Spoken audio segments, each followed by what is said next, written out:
And there's a young, I don't know, maybe doe, I don't know, heading through the grass over there. I don't know if you can see it with this camera or not. But I'm at Hampton Springs Cemetery, and we're going to start over here because this cat's always intrigued me. I haven't done enough research to know who he is, but for some reason he didn't want to be over here. And bless his heart, the big tree that he was planted under fell over since I've been here, and they took care of it. Though that's good, and I'm glad he didn't come up with it. That can happen. So, and notice, okay, this has been done before. Notice the direction. Okay, there's the cemetery, and he's buried this way. Robert Anderson. And he died in 1853. Okay, so he has been here a while. I've got to look this up. I'll try to put something in the comments about him. I find it really interesting. Maybe this is sometimes, okay, so what I thought I was going to say about this, and I'll go ahead and say it is we'll head back towards the cemetery. Pardon my car there. Is a lot of times people will be buried far off because of some issue with them in the community, and that can be a lot of different things, as you can imagine, especially back in those days. But sometimes, I mean, there's an instance of this at one of the cemeteries, I believe in Fordyce, where a whole group of the family had themselves like buried in opposite directions so they wouldn't have to see the rest of their family in perpetuity and stuff. So, you know, the spite is eternal, I guess. Hopefully it's not, but they started fencing these things up a little bit. I don't know, I think around, I don't know, these fences seem to be about the time that I was a young man, and I always remember them. And if you look over that way, and I probably won't go over there today, although this is the Juneteenth weekend, on the other side of that fence over there is the black side of the cemetery. So, and the delineations with these fences did not really come until much later. I think they were kind of it's a lot like the sisters of the daughters of the Confederacy and all that stuff all kind of, came up out of the 50s and 60s and whatnot, and some of the anger over desegregation and some other things. And so, they were definitely separated always, though, but not like at Princeton. I remember, and maybe we'll go there soon, when I was young, there was just a little tiny little wall. I mean, like 6-inch wall between the two sides. Now I believe there's a fence. So, all right. So why am I here today? Lots of, this is a fabulous cemetery. Lots of old plantation owners and stuff in here, and people from recent times as well. And,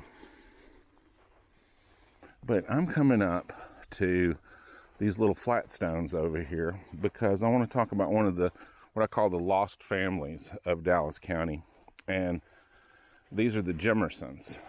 And well, that's what the stone says anyway.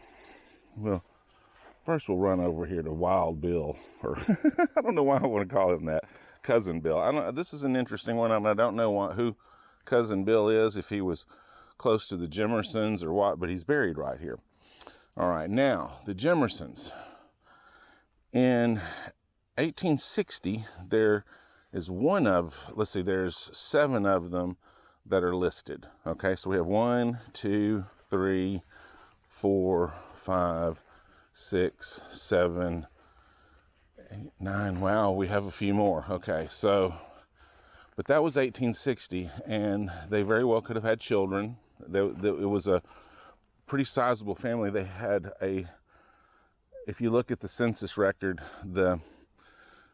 and I don't have names on these people really, because one of them was named, the oldest female was named Anne.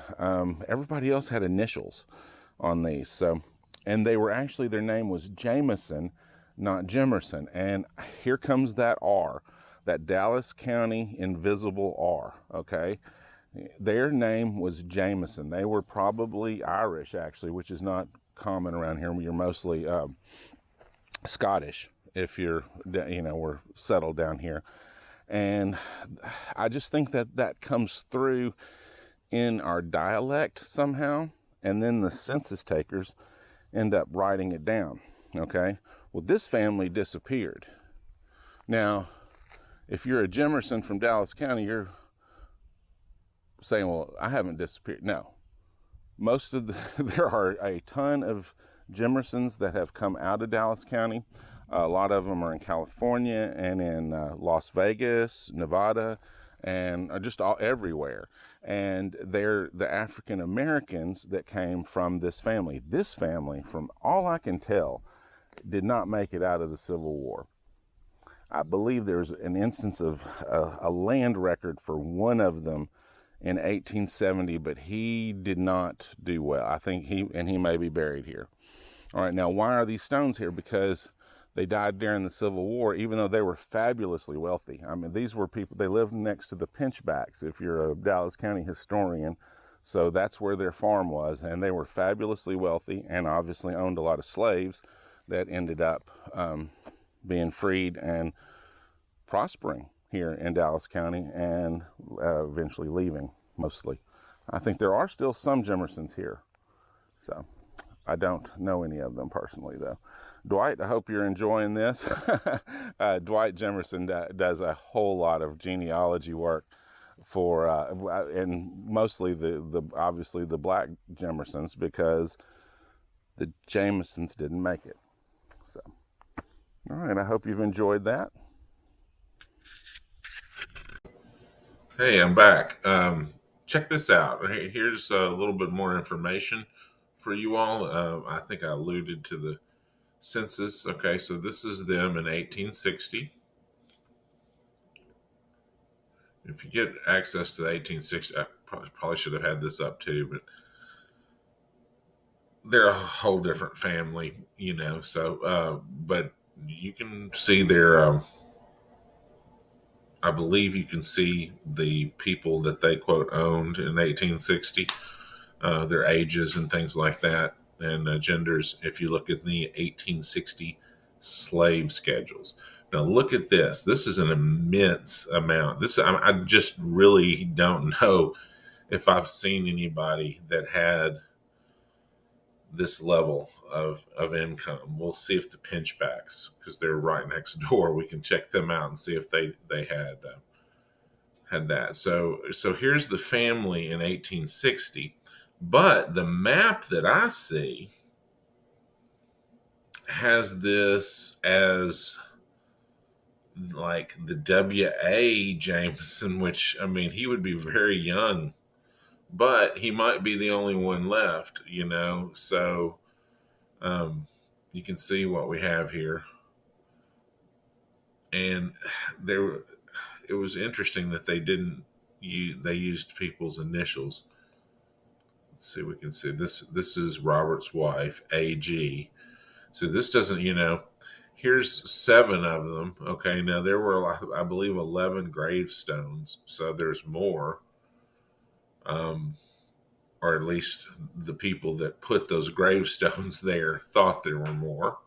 And there, I mean, there very likely were. They may have had people that passed away before 1860, even. Maybe Anne's husband. Some other situations, I don't know. More children could have died and whatnot. So definitely those numbers were not unreasonable. All right, so but that is I mean, just let's see that. Yeah, she's a female. Let's see. S.J. Jameson.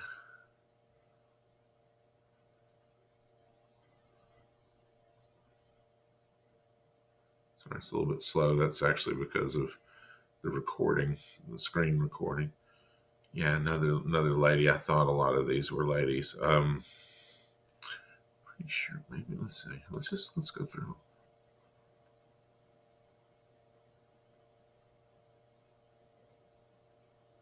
It's another thing that'll make your family disappear. At least back in the day, because your last name's not going to continue on if you have a lot of daughters. It looks like Mr. Jameson did.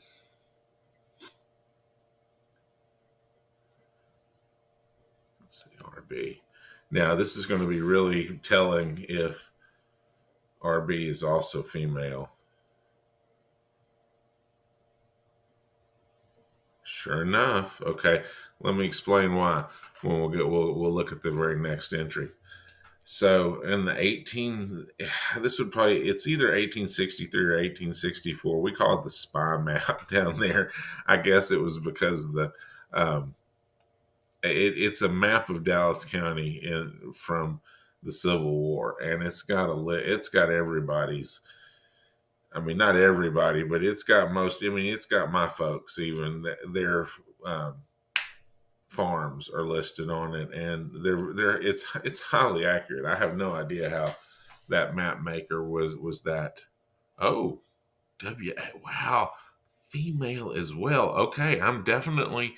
This is very interesting. Okay, so I thought WA was actually going to be a male because that's who the farm shows up to on the spy map. Okay, so that's interesting. Hmm.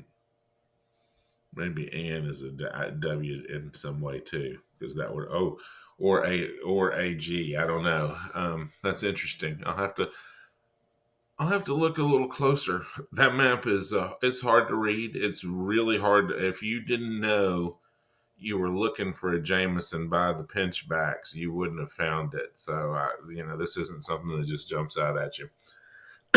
Excuse me. I find this interesting. Buck Bluff. I've never heard of that place, and I need to see if I can locate the post office.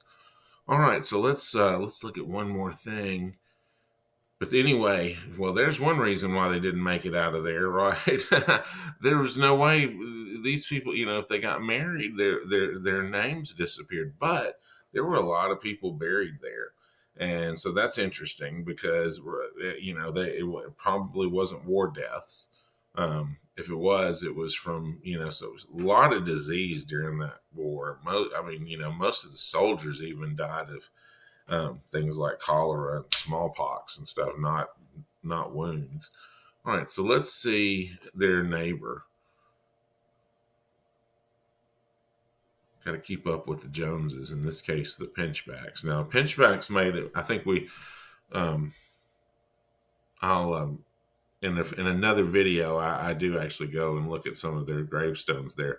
So if we can get this pulled up. So is it good? Here we go. All right, so here's the original. Okay, so here's them. See if there's anything in there. He was listed as a farmer.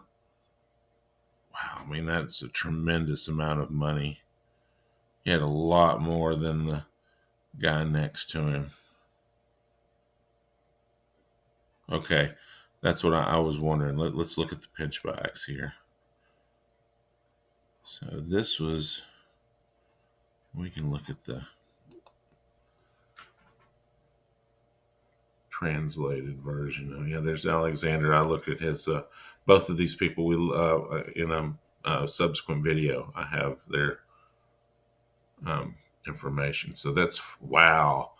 Yeah, they had even, I knew the pinchbacks were really rich. And this was a fabulous amount of money back then. He had a mill, and I think that was probably part of it. So, but there you go. Okay, so, and the Pinchback family did actually stick around after the war. I don't know. I don't think there's any around anymore, but if you're a pinchback listening to this, let me know. That would be really interesting. I know where your place is. We can go find this. So anyway, so there we go. I hope you all found this intriguing.